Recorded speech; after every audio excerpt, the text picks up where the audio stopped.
ভূমিকম্পের যে ঝাঁকুনির প্রভাব তা কিন্তু পুরো দেশ জুড়ে বয়ে গেছে।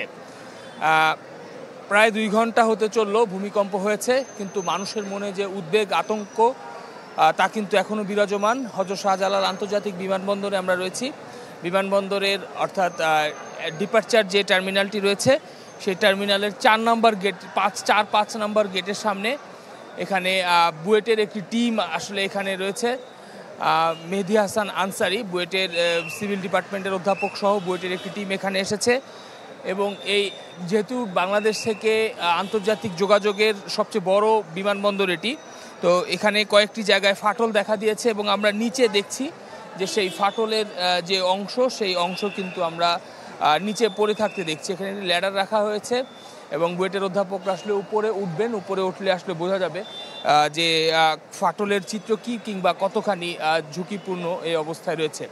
এখানে সিভিল এভিয়েশন কর্তৃপক্ষের যারা তারাও রয়েছেন এবং সবাই কিন্তু আসলে আমি যদি একটু উপরের চিত্র আপনাদেরকে দেখাই, যে ডিপারচারের যে পয়েন্টটি রয়েছে হযরত শাহজালাল আন্তর্জাতিক বিমানবন্দরের ডিপারচারের গেটের 4 এবং 5 নম্বর গেটের মাঝ বরাবর যে ছাদের অংশ তার দুই পাশে যে বিম রয়েছে, এই বিমের অংশ মানে যে সংযোগস্থল সেই সংযোগস্থলে কিন্তু আমরা দেখছি যে এখানে এই ভূমিকম্পের ফাটলের রয়েছে এবং সেখান থেকে কিছু পলেস্তরা আসলে নিচে পড়েছে। তবে এই কারণে কিন্তু এখন পর্যন্ত কোনো ফ্লাইট বাতিলের বা এই ধরনের কোনো তথ্য আমাদের কাছে নেই।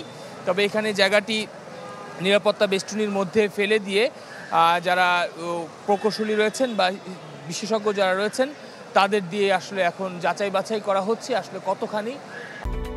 Japan Bangladesh joint venture company JBS holdings limited ঝুঁকিপূর্ণ অবস্থায় রয়েছে হযরত শাহজালাল আন্তর্জাতিক বিমানবন্দরের বাইরের অংশের, অর্থাৎ যা এখন বাইরে থেকে আমরা দেখতে পাচ্ছি এই অংশের এখানকার চিত্র। এখানে এখনও আসলে আমি কিছুক্ষণ আগেই বুয়েটের সিভিল ডিপার্টমেন্টের যিনি অধ্যাপক মেহেদী হাসান আনসারি তার সঙ্গে কথা বলছিলাম। তিনি বললেন যে আসলে তিনি এখন উপরে উঠে আসলে তাদের যে টিম রয়েছে বুয়েটের সেই টিম সহ এবং সিভিল এভিয়েশনের যে টিম রয়েছে তারা সেটি পর্যবেক্ষণ করবেন, করার পরে হয়তো তারা পরবর্তী সিদ্ধান্তের কথা আমাদেরকে জানাবেন।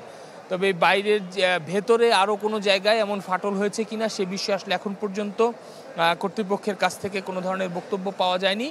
তবে মানুষের মনে যে আতঙ্ক উদ্বেগ উৎকণ্ঠা রয়েছে তা কিন্তু স্পষ্ট রয়েছে। সবাই বলছেন যে এই ভূমিকম্পের মাত্রা যদি বা স্থায়িত্বকাল যদি আরও কয়েক সেকেন্ড থাকতো তাহলে হয়তো এই বিপর্যয় আরও অনেক বেশি ঘটতো এবং এরই মধ্যে কিন্তু কয়েকজনের প্রাণহানি জীবন গেছে এই তথ্য আমাদের কাছে রয়েছে, প্রাণহানির ঘটনা ঘটেছে। তো সব মিলে ঢাকাকে কিন্তু এক প্রকার অপরিকল্পিত নগরী বা ডোম সিটি হিসেবে আখ্যায়িত করা হয়।